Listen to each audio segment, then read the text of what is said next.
sudah siap? Gimana? Sudah siap ya? Kita untuk Ruby No Secret. Wah. Sama saya Kak Rose, ditemani oleh Daniel di pojok sana, dan tentunya beberapa bintang tamu yang hari ini hadir untuk berbagi ceritanya. Ada cerita apa? Salah satunya akan berbagi cerita bagaimana rasanya diprank sama anaknya. Ya, ada Vena Melinda. Hai, selamat ulang tahun. Hari ini naik mobil apa? Naik mobil aku. Oh ya ampun, kamu naik mobilnya Atala aja. Nanti kita dengar ceritanya seperti apa sih perasaan Vena Melinda ketika ulang tahun dapat kejutan istimewa bersama anak-anak dan juga sempat dikerjain lah sama Atala. Tapi nanti kita ke pojokan dulu untuk membahas apa sih yang lagi ramai diperbincangkan di luar sana, menjadi perhatian publik dan juga menimbulkan cocokologi, baik itu untuk hal-hal yang datang dari dunia nyata maupun dari dunia maya. Hari ini tanggal 1 Agustus ya, sudah memasuki bulan Agustus, tanggal 1 ulang tahun Syahrini katanya gitu. Selamat ulang tahun, Inces. Nah kemarin Syahrini itu membagikan kabar dia akhirnya pulang ke Indonesia gitu. Setelah lama kayaknya kita nggak lihat dia balik ke Indonesia, naik private jet. Jadi ada khusus gitu, storynya agak panjang ya. Jadi ada yang ngambil gitu kan, kelihatan tuh dia turun dari pesawat, bawa kereta bayinya dipayungin, banyak banget yang mayungin. Terus ada ibunya juga. Pokoknya satu keluarga rame dah gitu ya. Nah, terus masalahnya apa kalau dia pulang ke Indonesia? Masalahnya adalah, kita lihat dulu aja deh videonya. Di story ini kemudian ada yang merepost lagi, ada ngasih berita gitu kan di TikTok. Nah yang jadi masalah itu netizen langsung cocokologi karena di hari Rabu ya kan Luna Maya baru menggelar resepsi tuh di Jakarta yang goodie bagnya gede-gede banget gitu ya kan, pada unboxing. Jadi netizen menduga-duga nih, waktu dulu Luna Maya bikin pernikahan di Bali kan, Syahrini juga selang berapa hari muncul dengan kehadirannya di Cannes Film Festival dengan fotonya masuk di Getty Image gitu ya, yang dianggap tidak lolos Getty. Ini jadi pusat perhatian dan jadi rame diberitakan, sehingga orang tuh pada menduga gini, Syahrini tuh kayaknya ini ya, kayak kalau Luna Maya lagi ada di sorot tuh kayaknya dia juga harus gitu. Ya kan, komentar netizen, bukan aku yang ngomong ya. Ini buktinya komentar netizen yang aku baca. Hahaha, kenapa ya tiap Luna lagi bikin acara dia selalu keluar dari persembunyiannya? Kemarin Getty, ini bukan Cannes ya, malah Getty gitu ya. Berikutnya, kan bener kalau Luna FYP Inces pasti muncul. Yang berikutnya, orang-orang lucu emang kalau mau pulkam harus nunggu acara LM selesai. Dari zaman jebot si SJR juga suka naik private jet.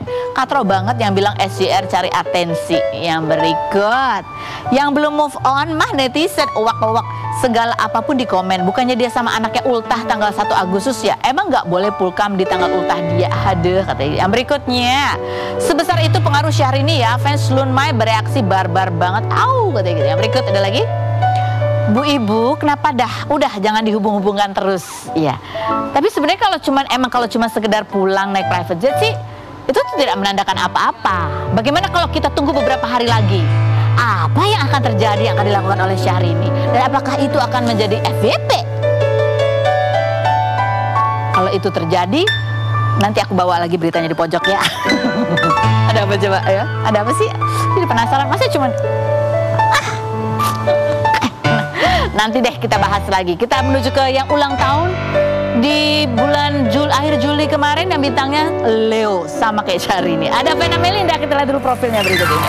Fadila selama 18 tahun dan dikaruniai 2 anak, Putri Indonesia tahun 1994 ini, diri keluarga dan Fuji ini. Oke, kita sudah bersama dengan Vena Melinda, kita mau bahas dulu ya kejadian di mana dia di-prank sama Atala, dikasih kunci mobil. Iya. Kirain hadiahnya mobil. Ya udah. Kita lihat dulu videonya, kita dengar cerita di belakang layar ya berikut ini.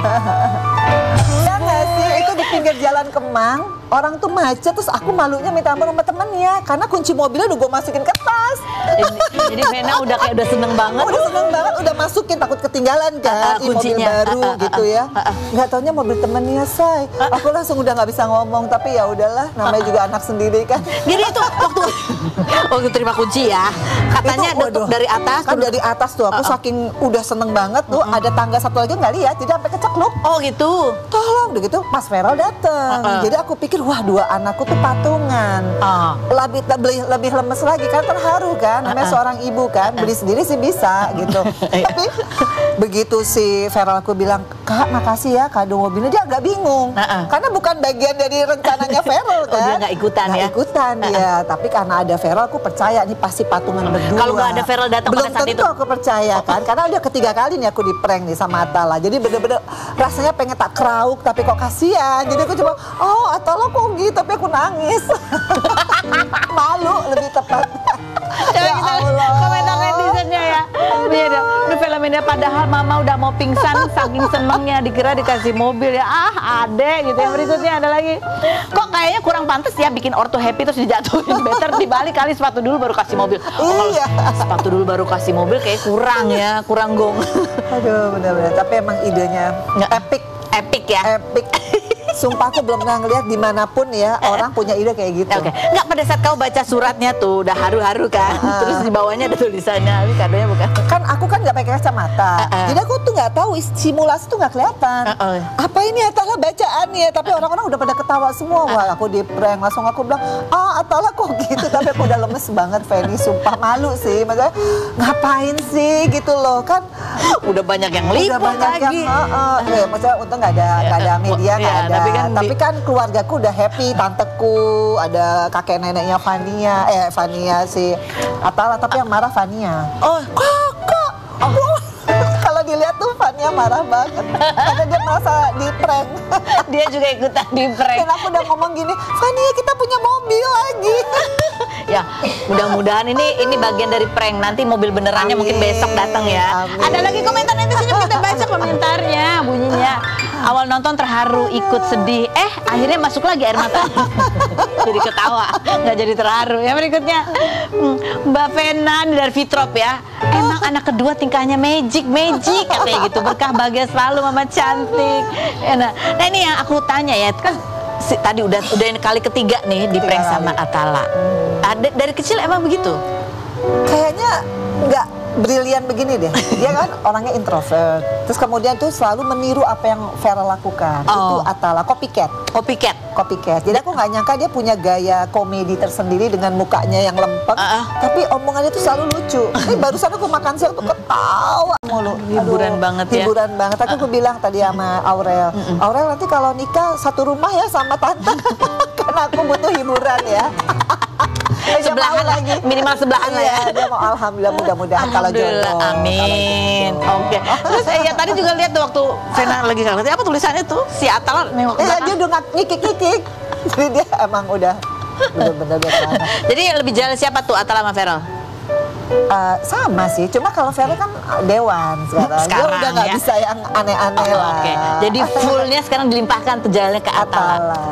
Itu ide semua tempat tuh dia, IO tuh dia semua. Karena Mas Vera langsung tugas kan. Dia cuma 1 jam doang ke tempat aku. Jadi itu semua Atala. Sampai tadi dia cerita dia kehilangan kontrak sinetron sama si siapa Aurel.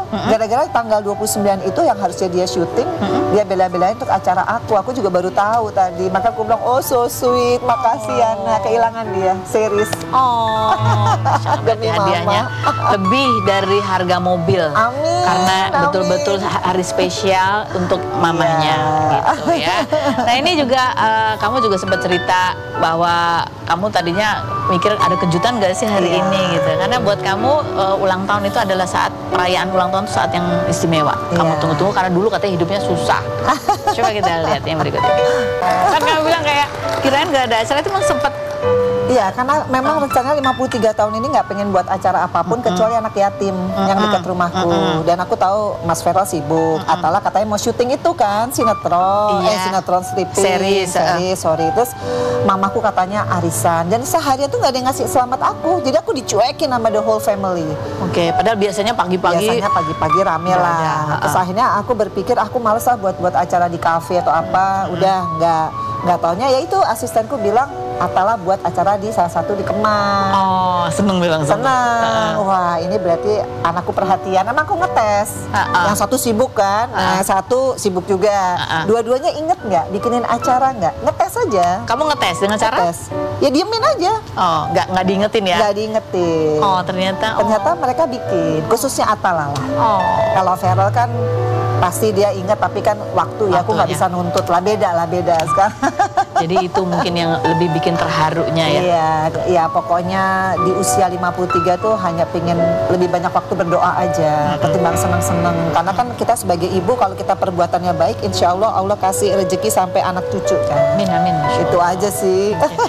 Terus kamu juga cerita waktu kecil, ya maksudnya hidupnya prihatin. Ya. Emang nggak pernah ada kado atau apa, pesta-pesta kan gitu nggak ada? Mamaku usia 17 tahun punya aku, papaku 20 tahun.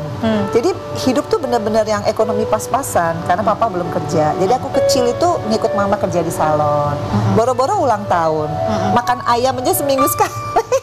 Jadi aku tuh dari kecil hanya pingin makan enak, pengennya jadi pramugari supaya keluar negeri. Tapi kan Allah baik.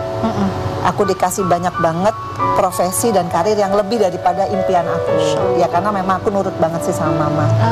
Makanya aku selalu pengen mama tuh idolaku ya. Nah mudah-mudahan aku bisa jadi idola anak-anak Feral, Atala, Fania. Makanya makin tua ini makin pengen banyak refleksi diri aja. Kekurangannya di mana, diperbaiki supaya anak-anak tuh legasinya, oh ibu saya tuh orangnya begini gitu. Amin. Gitu aja sih. Amin. Nah ini juga kemarin kalau kita lihat momennya ya, sampai ada artikelnya, momen Vena Melinda merayakan ulang tahun bersama calon-calon menantu. Ya. Ada Aurel dan juga ada Fuji gitu kan. Emang iya nih calon-calon menantu? Ya pokoknya yang baik-baik diaminin. Karena aku juga nggak tahu loh kalau Uti datang. Jadi pas Mas Feral datang, ada satu lagi yang mau datang. Siapa? Uti. Wah alhamdulillah, terus Uti datang. Aku dikasih itu kacamata. Oh itu dipakai. Iya pas banget. Aku lagi suka kacamata yang gede banget itu kan, yang nutupin semua. Karena aku kan sering ke Bali. Ya biar nggak kena ini biar ya. Nggak kena flek-flek hitam. Alhamdulillah. Jadi ya meskipun nggak lama kita nyanyi-nyanyi kan ada karaoke-nya juga. Ya seneng lah. Seneng. Nah ini kan anak-anak udah makin dewasa nih ya Bu ya. Udah kelihatan tuh kan ini sama ini. Nah ini ibu-ibu tuh suka ada deg-degan gitu. Kapan gitu nggak sih? Enggak lah. Karena aku yakin kalau kayak Mas Feral kan dia memang harus fokus sama DPR ya. Kemudian Atala dia juga masih fokus sama karir. Nah Aurel atau siapapun lah ya nanti yang menjadi jodohnya Feral gitu atau Atala. Pokoknya yang penting seiman. Jadi teman ibadah, istiqomah di jalan Allah. Itu yang buat seorang ibu tuh tenang. Oke.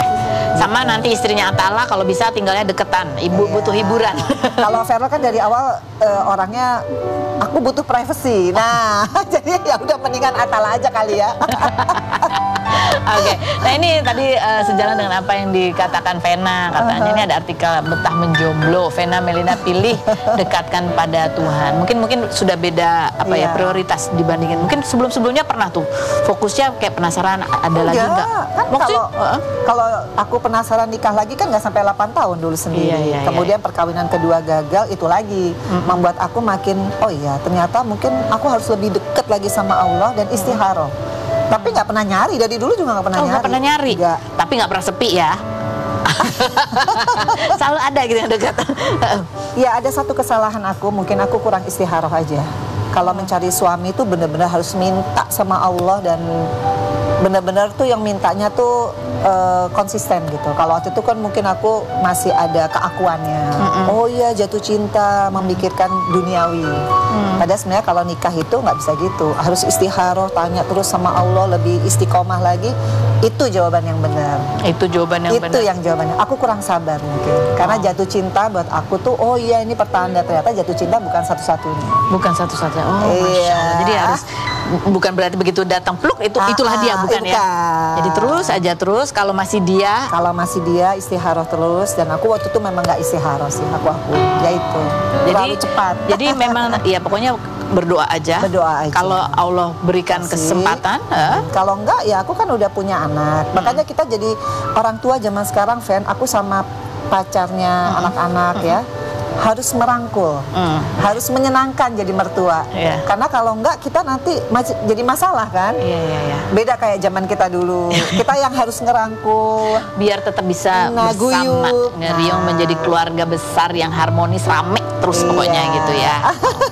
Nah, kita sekarang mau ngobrol sama bintang tamu kita yang satu lagi. Ini adalah seorang komedian, stand up komedian, komika gitu ya. Kalau baca perjalanan hidupnya setelah dia hijrah atau merantau ke Jakarta di usia 16 tahun. Wah, luar biasa. Aduh, sudah banyak melakukan pekerjaan-pekerjaan yang berbau kriminal. Saking laparnya pernah pengen masuk penjara biar bisa makan gratis, tapi katanya dia keluar karena ternyata nggak cocok sama makanannya di dalam situ. Ini aduh, ceritanya berwarna sekali. Ada Ebel Cobra, kita lihat dulu profilnya berikut ini. Pernah menjadi copet saat bekerja sebagai penonton bayaran ini sempat menjadi subjek uji coba obat di laboratorium dengan bayaran kisaran 500 hingga 800 ribu rupiah. Ebel yang mengajak Sylvie Diary menikah pada 2000. Saya bernama Ebel Cobra. Halo, Karos. Apa kabar? Kamu kenalan nama aku nggak mau pakai gaya Cobra? Oh, boleh. Kayak gitu ya. Ini kalau kita bahas Ebel Cobra, ada artikel bunyinya gini: komedi adalah puncak tragedi perjalanan hidup Ebel gitu ya. Kita lihat dulu bagaimana perjalanan dia pada saat ikut kompetisi stand up komedi berikut ini. Sendiri saya, Karos. Kenapa sih kamu malu? Lihat, yang pertama itu aku tahu banget kamu nggak punya materi ya. Ada, kamu hanya menyebutkan istilah-istilah dalam stand up komedi. Bener. Brilian. Kenapa kamu lihat itu malu? Karena gimana ya? Agak tahu kalau saya sendiri melihatnya tuh kayak merasa, aduh enggak, bukan begini harusnya materinya. Tapi ya udah gitu loh, saya bikinnya bisanya begitu doang. Oh, bisanya begitu doang. Iya. Tapi itulah jalan di mana akhirnya kamu itu bisa memiliki nafkah yang halal. Iya, saya pernah nafkah halal 10 juta rupiah pertama kali. Jutaan tuh ya. Iya, pertama kali saya dapat. Saya sebelumnya nggak ada kepikiran bisa dapat seperti itu. Karena kompetisi, karena stand up bisa dapat seperti itu. Oke. Kan kamu pernah mengerjakan macam-macam yang ngerampok, nyopet, apa segala macam gitu, pernah gitu. Parah, Pak. Tapi kamu cerita ada satu hal yang akhirnya kamu tinggalin karena takut keseret-seret pada saat kamu mulai ikut kompetisi. Iya, benar. Itu kamu berhentikan sebelum kamu ikut kompetisi atau sebenarnya gini, pada saat kompetisi kamu masih? Gimana ya? Mulai dari awalnya ngomongnya. Berkat stand up komedi mengubah semuanya buat saya. Kalau nggak ada stand up komedi, mungkin saya akan melakukan hal-hal yang menurut saya, yang menurut orang itu janganlah. Tapi berkat stand up, berkat teman-teman ketemu, saya baru menemukan keluarga, saya baru menemukan sahabat, abang-abang yang ngasih tahu saya. Pekerjaan saya kemarin itu tuh bukan halal gitu loh. Tapi mau gimana? Saya nggak punya duit, saya buat makan aja susah banget gitu. Tapi untungnya stand up, teman-teman yang bisa bikin saya seperti ini. Hijrah, bener-bener hijrah, saya tidak mau lagi melakukan itu. Oke. Tapi pada saat kamu mengerjakan banyak hal-hal yang melanggar hukum itu, kamu kan sebenarnya tahu ya itu melanggar hukum. Iya. Tahu kan? Tahu. Tapi pasti ada hal yang mendorong banget yang sampai kamu akhirnya nekat, tutup mata aja. Ya baik lagi, Karos. Orang susah, Karos. Orang susah itu kalau sudah tidak ada uang, apapun akan dilakukannya. Mau itu halal, haram, akan dilakukannya. Sebaliknya saya, ketika waktu itu ya, tujuan saya buat mengisi perut saya sama hutang-hutang saya. Ya gimana pun caranya saya harus dapat duit. Bukan pekerjaan ngerampok doang. Bahkan saya merelakan diri saya untuk melakukan pekerjaan yang menurut orang itu jangan gitu loh. Efeknya sampai sekarang, Kak. Jadi kalau misalkan Karos sekarang, maaf nih Kak Ros ya, saya pernah di titik di mana orang lain itu jangan mengikutin saya, kata saya. Saya pernah ikut uji coba yang menurut saya ini kacau, saya. Efeknya sampai sekarang saya pelupa segala macam. Uji coba obat itu? Iya, Kak. Bikin kamu pelupa? Parah, Kak Ros. Bahkan gini, Kak Ros. Saya pernah nikah nih. Paginya saya bilang, kamu itu siapa sama istri saya? Serius? Sampai segitunya. Akhirnya istri itu, harus ke dokter sayang, kita cek dulu. Dokter pun ngasih tahu, oh ini gara-gara ini ya obat, ya apa segala macam. Iya. Bahkan sampai di situnya gitu loh, uji coba obat begitu. Karos minum obat apapun yang dijual di pasaran maupun yang di kedokteran, itu sebelumnya tuh ngujinya tuh saya gitu. Berapa tahun kamu melakukan pekerjaan itu? 2011 sampai 2018 ketika terakhir kompetisi saya berhenti. 7 tahun kamu jadi alat uji coba obat. Hampir 7 tahun. Obat apa aja itu yang kamu cobain? Tahu nggak? Kamu tanya nggak itu obat untuk apa? Di kontrak itu ada tulisannya, ada obat generik sama obat paten. Oke. Saya kalau nggak bisa nyebutkan nama mereknya, tapi banyak gitu loh di pasaran pasti ada gitu loh. Di kedokteran itu ada. Jadi kamu nyoba patennya kayak gimana? Iya, saya coba karena kadar obat itu kan bereaksinya 24 jam. Jadi diambil darah kita, disuntik, diambil darah kita untuk melihat obat itu sama orang normal itu gimana. Yang nggak normal-normal juga sih kayak gitu. Akhirnya efeknya sekarang nih, lupa. Alhamdulillah ketika diobatin sama istri sudah lumayan bisa gitu loh. Bener-bener lupa dulu. Lupa. Apalagi dari hasil pemeriksaan apa yang terjadi dengan tubuh kamu? Ya, metabolisme tubuh saya ini kalau minum obat 1 nggak mempan, harus 2 sama 3. Makanya bini saya sampai takut begitu. Karena jadi kebal ya? Kebas jadinya. Ya, mengharapkan sih jangan sama teman-teman yang masih di jalanan segala macam, udahlah jauhin begitulah. Tapi gimana ya, saya nggak tega gitu loh melihat mereka, pasti ya butuh namanya duit. Kalau lihat foto-foto kamu sekarang nih ya, kamu sudah dikenal, ada banyak rezeki gitu yang terbuka, sudah berkeluarga gitu ya. Kalau kira-kira kamu melihat ini, kamu bisa nggak kamu mengatakan bahwa orang tuh hidupnya bisa berubah menjadi lebih baik, asal apa? Orang itu bisa berubah, Karos, asalkan dia mau. Asalkan dia mau. Mau dalam hal menurut saya adalah cari yang bisa membuat lu nyaman, yang bisa membuat lu berjuang kembali. Karena satu hal, Karos, saya di jalanan. Orang jalanan itu menurut saya tidak ada masa depannya kalau nggak dari dirinya sendiri. Saya percuma untuk ngasih tahu teman-teman saya, udah. Sampai istri saya pun sudah merasa, jangan Dayang. Kayaknya nggak pantas, karena ketika lu bantu dia, ketika lu berusaha menolong dia, dia akan tetap balik lagi. Ya satu-satunya dari diri dia gitu loh. Saya cuma bisa ngasih tahu. Jadi kamu pernah ada usaha juga untuk membantu teman-teman yang masih ada di jalanan? Pasti ada nih satu, Karos, yang bikin saya sampai sekarang itu kalau ingat ini tuh kayak merasa gimana ya? Saya punya teman saya namanya Tikus panggilannya. Namanya Bobby. Bobby itu orang pertama yang ngasih tahu saya stand up comedy bisa merubah hidup lu, Ben. Karena saya di tongkrongan itu ngelucu. Ketika saya masuk terjun ke stand up, saya juara, si Tikus meninggal. Oh Tuhan tuh begitu ya? Kayak gini ya? Salah satu tujuan hidup Tikus adalah memberi pesan buat kamu bahwa hidup kamu bisa berubah. Kita akan bahas yang berikut ini, jangan kemana-mana, tetap di Room Tikus.